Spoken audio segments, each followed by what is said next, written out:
Welcome, everybody, to another episode of Tech Done Different. As always, I'm your host, Ted Harrington, and here with me today is our special guest, April Sabral. She is a leadership coach, an entrepreneur, an author, and the founder of Retail U. April, thanks for spending some time with us together today. Awesome. Thanks for having me on. I'm excited to be here. Totally. Yeah, as you and I were talking about what kind of insights might you be able to provide to our audience, we were talking, of course, about leadership principles, and that is an area of extreme expertise for you. And I thought it was really interesting that even though you come from a different field than our audience, you have a background in retail, and our audience primarily from technology. The principles are universal. You advise technology leaders too. And so I wanted to talk about leadership. So let's start there. What would you say are the key principles for leadership in terms of, how does someone who's trying to grow into become a leader, like what are the things that they should be aware of, they should be doing? Yeah, it's like you said, like leadership principles go across, right, industries. That's what I'm learning, just stepping into a leadership coaching role more in the last couple of years. And I wrote a book about it, about leadership principles. So I'm going to pull from my own principles because the leadership principles that I used in my career to grow from being a part-time salesperson all the way up to being a VP and managing a team of like 5,000 people. And so, but they can be used anywhere. And in the book, I write about the three principles called ACT. So ACT, which is leading with awareness, and A stands for accept. And what that means is to be supportive, like be a leader that has no judgment and makes no assumptions about people.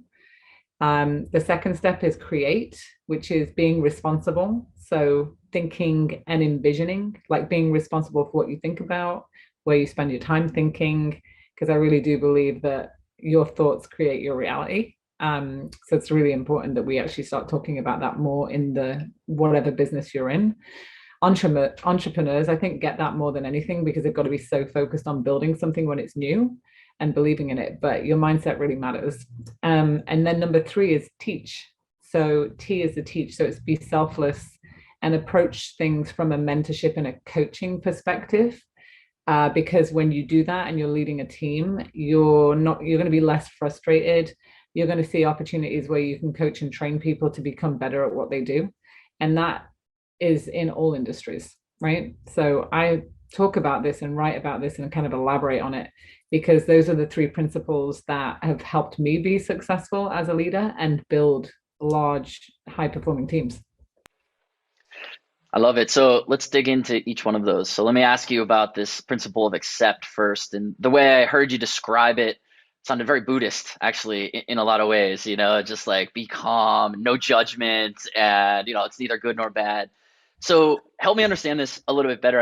I think at a surface level, this makes a lot of sense, right? Like, let's not judge the behaviors of the people that we lead. But fundamentally, don't we need to? Don't we need to actually judge performance and correct when it's not where it's effective? Help me understand this. Yeah, so we do need to measure performance, right? Which I say measure, not judge. So, like when you're a leader, how you behave and how you treat people as an individual is going to help them become a higher performer because people usually leave organizations when they don't like the person they work for, or they leave a team when they don't like the person they work for. And in all of my years of experience, when I would travel stores and speak to leaders that were managing retail stores, or even now when I'm talking to individual contributors that work on maybe a tech team, um, the number one that comes up, the number one thing that comes up that they ask for in a leader is that they want to feel like they can be themselves, right? They want to feel supported. So accepting is all around embracing and supporting people for who they are and not judging them as a person. That's completely separate to managing somebody's performance to an expectation or an objective that you've set. Because, if you're judging somebody personally or making an assumption about somebody, this is what it will look like in real time. It's like you've had a conversation with somebody, you were in a meeting, somebody shared something, maybe you didn't really like it, or it wasn't a good idea, or they did something that wasn't their best. And now all of a sudden you're carrying that forwards into the next experience or the next conversation. So you're going in already with your mindset as a leader, judging them on what they've done in the past. And that's unfair to any individual because you're not really being open, you're not being supportive. And so there is a very big difference between judging the person and not making assumptions versus measuring and managing performance. That's completely different. Measuring and managing performance is all around like job objective, objectives in your job, like what are the parameters for success, and then having those factual conversations about that. Does that make Hmm. sense? Yeah, that does make sense. I see the separation that you're making. It does sound like you brought into this principle the idea of historical context, and maybe we should be judging what's happening now without the context of what happened before. Did I understand that part correctly? Yeah, like being present, right? Like being present in the moment and listening to somebody because you might be have assigned a task, let's say, and you're new to it and you don't know how to do that task. So maybe you weren't given the right training to do it. So you don't do a really good job. But maybe the next thing that you get assigned to do or the next project, you do a kick ass job because you really know that and something you're really passionate about. Right. So as a leader, you need to be open to that and like lead that way. If you do lead that way, people are going to feel heard, they're going to feel supported, they're going to feel accepted for who they are. Because there's so much talk now about bringing your whole self to work, right? Right, right. And not having biases. Like, how many people on teams, like leaders, have biases towards people, right? So it's about getting in that. It is kind of, but well, I've studied meditation and Buddhism for years, but it's about becoming that neutral, like becoming neutral and not leading with your emotions and making a judgment and assumption about somebody. Because emotions are a good thing. We need to connect with emotions because that connects people to you. But if you lead from that perspective, you may be making poor decisions about people. Hmm. I hear you on that for sure. I find myself where I definitely try to separate my emotions from any sort of leadership decision making. Sometimes it happens though, right? You have an emotional reaction to something, someone, pisses you off or a situation pisses you off. And in those cases where I react to that, those are the ones that stay with me. And I really, I like have trouble going to sleep that night because I think, did I make the right decision? Did I guide my team in the right way because I reacted to this so emotionally? And it sounds like what I'm hearing you say is, in fact, that's good that I'm questioning that because I should Yeah. not be reacting emotionally. Is that true?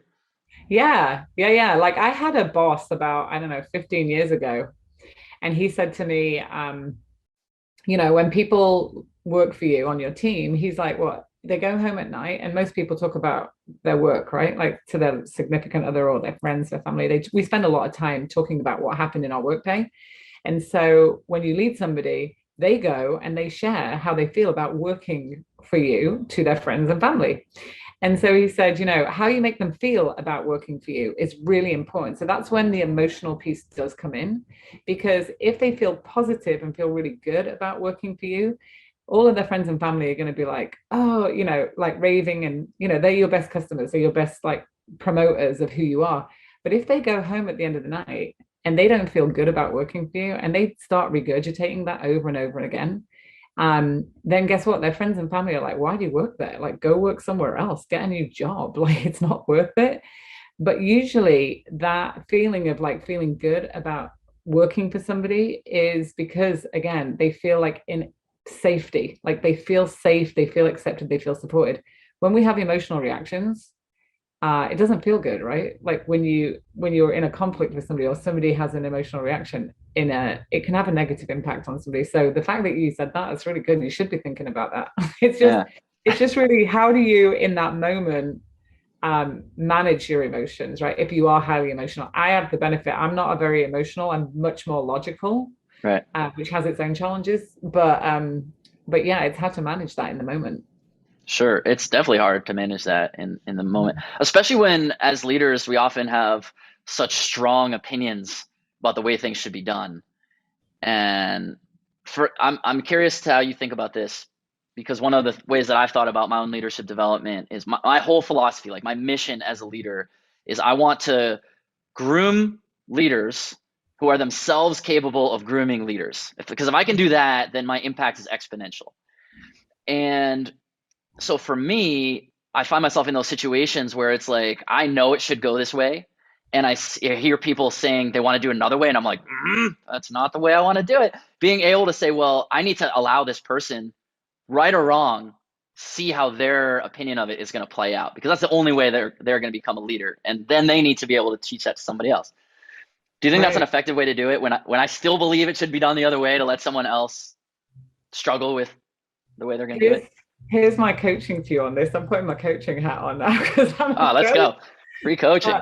But I would say, that what you do in that moment is, we all think we know the best answer, right? And I learned when I was a VP that my voice was very strong. I can convince people to jump on any boat with me. Like, I can gain buy-in from anybody. And because I had that title, a lot of times my opinion was heard louder, right?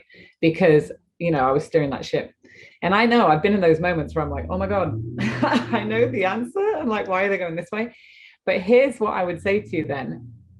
Instead of allowing them to like go down that path and make that mistake, maybe, and then picking them up afterwards, instead, another approach could be, what's your perspective and what's your opinion?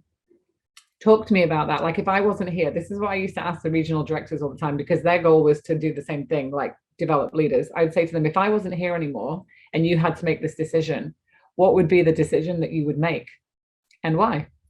And so they'd share it with me. And then I'd say, okay, do you want to ask me the same question? So then they'd ask me the same question and I'd share my perspective. And then we would have a whole conversation about the gap or the difference in what I would do versus what they would do. And we'd come to a happy medium before they went and did it. Because there is a time to allow people to make mistakes. People are going to learn from it. But this is why teach, the last pillar in ACT, is so important, because if you don't take that that's a teaching coaching approach, right? But I'm a trained coach. I've been trained for coaching for 6 years. I've done 3 certifications. So it's like, when you put that hat on, you take an approach of like supporting them to explore, again, being that accepting leader, and helping that, versus just watching them go and do it. Or another thing is, lots of leaders go into conversations and they let people have this, but then they just, at the end of the day, they're going to give them the direction, right? Because I see that a lot. I see leaders like selling their point all the time, and I can see other people in the room just like going down and like, maybe there is another idea, there is another way, there is a different way to save money, whatever that is, coming from somebody. But they're not. Again, if you don't allow people's voices to be heard and create that, you're going to miss out on so much that could benefit the whole team. I love it. So let's talk about this. Let's jump to the third pillar. Let's talk about teach. So I heard you describe, in what you're just saying, the power of questions, leading with questions instead of leading with your own opinions or statements, allowing people to have their own voice to contribute to the conversation. How do we ask good questions? You have to study them, read books about them, and practice them. Like, it's a skill. At Retail U in the coaching program, we have like all these different questions by buckets that basically teach you how to ask them. And so when you're asking questions that are open, you'll get more collaboration from people. But like, just asking questions like, tell me what you think, and why. It's interesting. Why is a really good question, but why can make people really defensive. I read a really good book called The Power of Questions by Will Wise, and it's one of the best books I've ever read about asking questions, because he takes it from a teaching facilitation standpoint, because he has a leadership development company, and all of his questions encourage dialogue. And he talks about the use of, why did you do that? And why is, and reframing that into, I'm going to probably get this totally bunched up because I haven't got the book in front of me, but there's another way of asking that question, like, why did you do that, to tell me what your thoughts were when you approached that. So it's like removing the, why did you do it, like accusatory, to like, tell me your thinking when you approach that. Because then somebody's going to be like, oh, they're really interested in my thinking, I want to share that. So it's just asking those kind of questions. But one of the most powerful coaching questions is, can you share more? Tell me more. Can you share more? Is there anything else? Like on conference calls, I was on a call this afternoon with like 10 leaders. They're all talking and I'm saying, okay, is there anything else that anybody wants to share? Is there anything that anybody can add on to what somebody else shared? So it's like facilitating that conversation. But you got to study it. Right. If you look in sales, you study the art of asking questions for customers. So it is kind of the same thing. It's just the mindset has to be different when you're leading people, because customers, we don't know. We know Right. nothing about them. We can make assumptions about them. They work for this company, they earn this much money, but we don't really know them. But when you're managing a team, it becomes different because you have experiences that are already built, you know? Sure.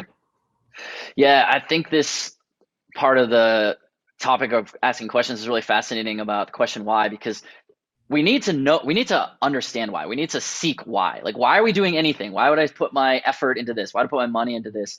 And we're always encouraging people to be more provocative in that asking that question. But I've seen it so many times, exactly what you're saying, that actually asking why totally puts people on the defensive.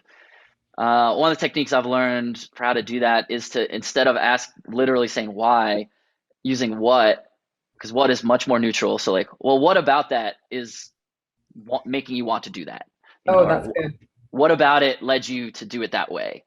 And then it's less of a, I don't know why there's a difference. I'm not a No, but it scientist in feels this. it's the energy. You feel it, right? When you say, why did you do that? You're like, because I thought it was a good idea. Like, am I stupid? Like, but when you Right. say, what about that led you to believe that you should, take that approach, you're like, oh, well, let me tell you, like Yeah. it feels completely different, the energy of it. And that's the Yeah. thing about leadership. It's like the book's called The Positive Effect because I think that you have to have a positive effect on people to get the best out of them. You just do. Like, another book I love, Robin Sharma, The Leader with No Title, he says 10% discretionary effort comes out of people that you cannot pay for, right? Mm. The thing about that, if you're trying to ignite a whole team to build something, to create something, and you can only get 10% extra out of them by making them feel good about working for you, how important is leadership?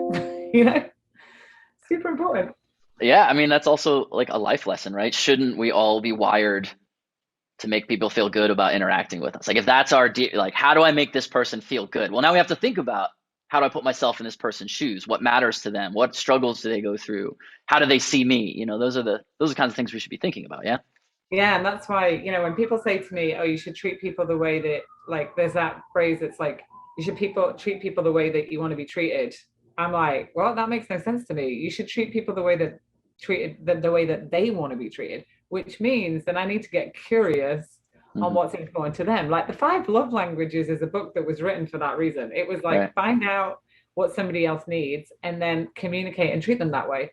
So when I hear leaders say, "Oh yeah, just treat people the way you want to be treated," I'm like, that is so backwards. That's like 25 years old now. Like, we got to 100%. drop that. It doesn't make Right. sense. Yeah. The spirit of it, I guess, is in the right place, but the execution, certainly Yeah. not. I mean, even just look at the one distinction between introverts and extroverts, right? Like, some extroverts might be like, I want to be treated by, come talk to me. Let's have, and some introverts might be like, do not talk to me. It's like, well, wait, it matters what this person wants. Yeah, I totally agree with you. Yeah. Okay, 100%. so we talked about accept, we talked about teach. So tell me about create as a leadership principle. Yeah. So create for me it really comes from like my 25 years study of the law of attraction, let's say, the law of cause and effect, like a universal law. Like, because I truly believe that what you think about comes about, like you had to think about the company that you were building before it actually came to pass, right? Like, it all starts in our minds. And so I really believe that where you spend your time thinking and how you spend your time thinking really creates more of what you want. So that's really the basis of that pillar. And it talks a lot about like mindfulness and meditation because I'm a big one on meditation. I've been doing meditation for like 20 years. And meditation is the moment where you don't really think about anything. You're kind of trying to like sit in a place of joy, of that positive energy, of like letting go of all your worries and concerns. And so, because I believe in the law of cause and effect so much, I think things come to me just because I'm sitting in that space. So I think as a leader, like, we all think about this in our own personal lives. It's like, I want that relationship. And then you go on YouTube and it's like, how to find the perfect relationship. And you're like, sit down and like, meditate and visualize it and all that, you know. that stuff that people learn, but I don't think in business we talk about it enough. I really don't. And I think that I used to sit there on Monday mornings and envision and think about what I wanted my week to look like, and get into that headspace and be mindful about everything, and think about how I could translate that and that vision and sell that vision to my team. Because if I wasn't clear in my thinking, then how could I be clear in what I was translating for everybody else to go after? If I had a scattered brain where I had like a million folders open, which most women do because we're like multitask like crazy. But like, if that's the case, how am I going to sell a vision to my team and Hmm. be responsible with that, right? So that's where create comes into leadership. I love it. So it sounds like we're to some extent talking about the idea of manifestation, right? Like how do we manifest the world that we want to live 100%. in? And that it's funny we're talking about this because that feels so squishy. We're talking about business and leadership, and it's like, I mean, I'm wearing a crystal around my neck, so like, what am I talking about? But like, people are I think starting to accept these ideas in the sort of mainstream business and leadership thinking more around these ideas of like, yeah, the what you think, your thoughts become your habits become your reality, and manifestation and visualization, meditation, these things all sort of guide to that. So have you felt that there's been pushback to this as an idea, or is this an idea that's readily accepted? No, I don't think it's a pushback to an idea because I put it into very practical terms in the book. Like, there's a lot of anecdotal stories about that pillar create. One being the $1 million chocolate bar story, which it always resonates with people. Um, so because I had a sales goal to do, and I'm not going to go into like the whole story, but it's like I had a sales goal to do that I didn't believe in. Right, somebody above me challenged me. They were like, "You need to deliver this result," and I was like, "Yeah, it's not going to happen. Like, what is she out to lunch? Like, she doesn't know the history of the results. She doesn't know how we got here." And she just said to me, "If you don't believe in it, you won't be able to achieve it because you've got to get the whole team to buy into what you want to do." And so with that mindset of like, I can or I can't, right? Like, because that's what it comes down to. What am I thinking about? What can I achieve? And so I share that story in the book, and I bought like these chocolate bars and I put $1 million around it and sent it to the team. And I was like, we're going to visualize this and we're going to do everything in our power to make it happen. And we're not going to have that I can't do. We're going to have the can do attitude. And we beat the sales goal by like 20%. And it was something that we had never achieved. So 100%. I think it's very practical when you actually think about it. People are like, oh, manifesting a parking spot, that's easy. Lots of people get that, right? Like, but to Yeah. do manifesting bigger things, that's like a whole other thing. But yeah, I don't get pushback when people read it. I think people read it and it really resonates with them because it Mhm. helps them think about how they're going to shape their life and what they actually want, right? Because in Yeah. the book it talks about like how to reframe like sentences like I can't to I can, right? And Mhm. and things like that, how to make it practical. I got this amazing piece of advice on this topic from maybe an unlikely source, my hairstylist. Oh. When she tells me this idea that, like, when you first wake up, your she described it much more artfully than I'm describing right now. But when you first wake up, there's something about your brain chemistry that is very receptive to what you tell your brain. Mhm. And so if you set your intentions, like when you first wake up, before you even get out of bed, have water, have coffee, whatever your routine is, you just take that like 30 seconds. You're still lying in bed, you're still cozy in bed, your alarm went off, which is annoying, but you're still in bed. And you just sort of set your intention, like, I want my day is going to look like this. That's my intention for today is blank. It has this profoundly powerful effect because you've just told your brain how it should operate while it's deciding how it's going to operate today. And it seems like it's 100%. right in line with what you're talking about here. I love that. 100%. I love that. It's like because our brain is like our computer, right? Like, it's like the thing that it's like a tool for us if we actually think about it like that. That's what our mind is. So I love that she said that, and it's so true. Like, the CEO of Mind Valley, Vishen Lakhani, he has a 6-step meditation that he says to do every morning, exactly before you get out of bed, to kind of set that tone.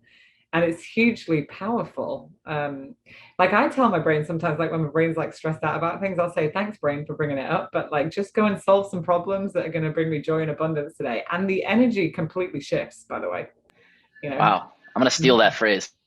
Yeah. Being more aware, right? Because that's what ACT really does. ACT is like, for me, the leadership methodology is about becoming more of an aware leader.